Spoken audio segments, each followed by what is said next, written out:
asama ko na hong kitot si kisida hiin convert boarding hong kitot hiin to hi unbox kan boarding kan honding tema kan te singa hiin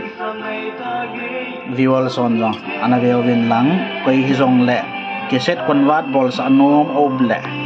tabanga hi po sanan thot jo wa ken hilanga convert fia kan bol pe ji the hi ti cho kan si pe ni we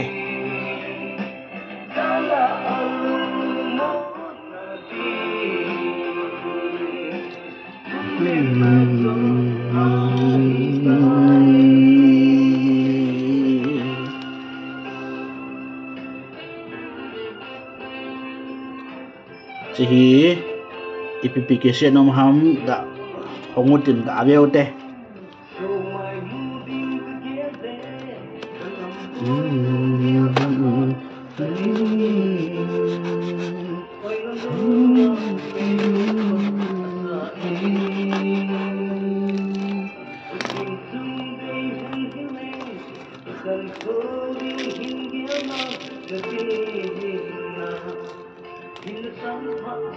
iya kiset hi khat ni thum li nga gup sei hiin mas pen hi chi theisen khan lai lili limjal hai sing son le pumang lun hau kiwin asa hiin bana hi akichi in ipiham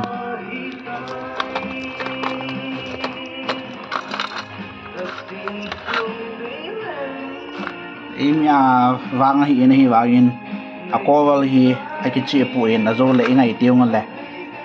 e het deu hi in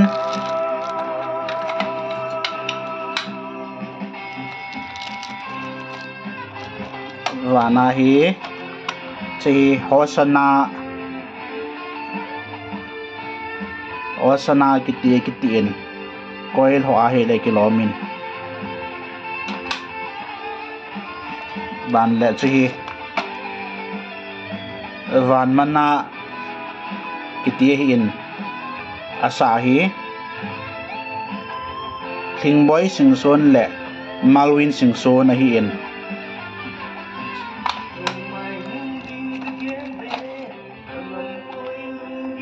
bana hi chi tuhil pa kiti hin kese hin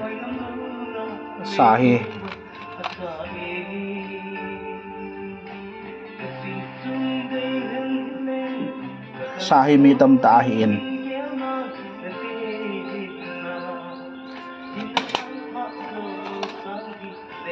bana hi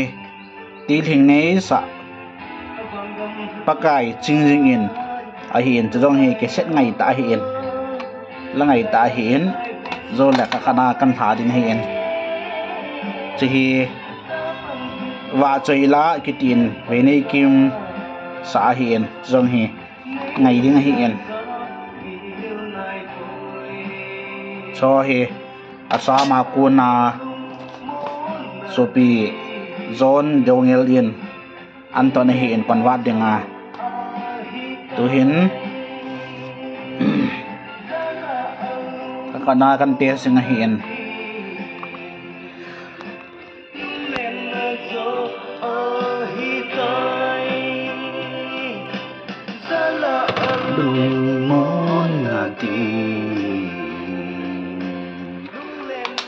toa ki tha pen hi chapang ki tul chim michael lun cha mai chapang ki tul chim a hin 2000 chu a sim hi che la doing gating ta he asama panawang ki tan ho tes kan boarding hi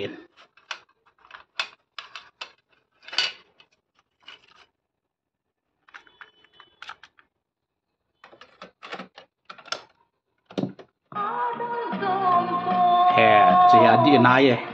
ke set he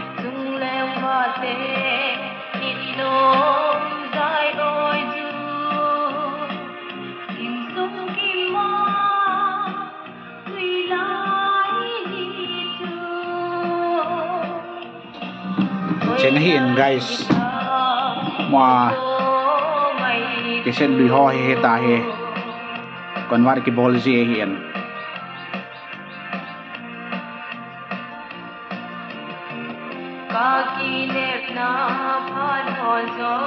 chỉ cái sen ngay ta hiền kumang lun to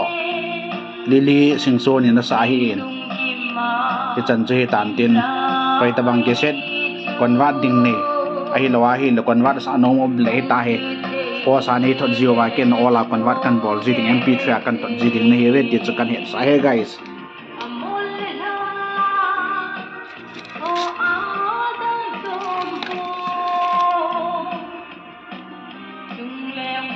cho long he kon wat ding amin